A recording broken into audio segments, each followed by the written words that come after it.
Yeah, I was straight up sad this morning. I mean, like, boo-hoo, snot and crying, talking to the Lord this morning. And I was just telling him, how I was feeling about some things and what was on my mind and on my heart. And one of the things that I was struggling with was my identity. And so anyway, I've been studying in the book of Jeremiah, and I was reading in Jeremiah 13, and it's talking about Jeremiah and the loincloth and how God told him to take this brand new loincloth and go and hide it in the rocks and then go back and get it several days later, and the loincloth was ruined. Well, what's important, and I encourage this in anyone who is reading their Bible, is you always have to dig deeper. And so in my mind, originally when I always hear the word loincloth, I just think of it in the sense of like, pants or underwear or something like that, right? Like it's a cloth that covers you.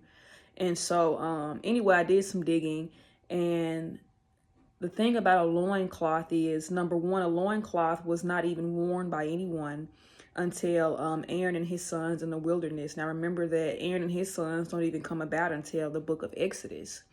And then also with a loincloth, it is very symbolic to God's demonstration of his binding to Israel.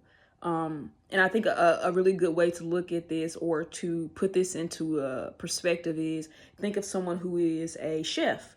So when you see this person with this apron on, you automatically associate them with a cook, right? Because they have on an apron. You look like a cook. I'm assuming you cook. You're wearing an apron.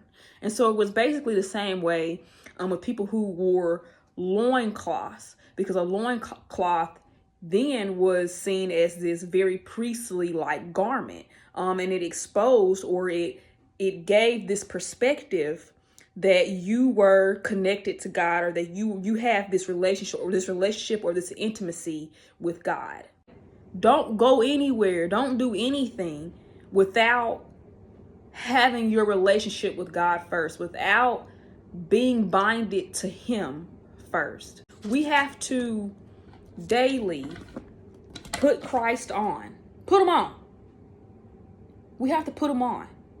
Because if we're not wearing Christ, that means that leaves room for the world to come in and place different identities and different things on us that doesn't even belong to us.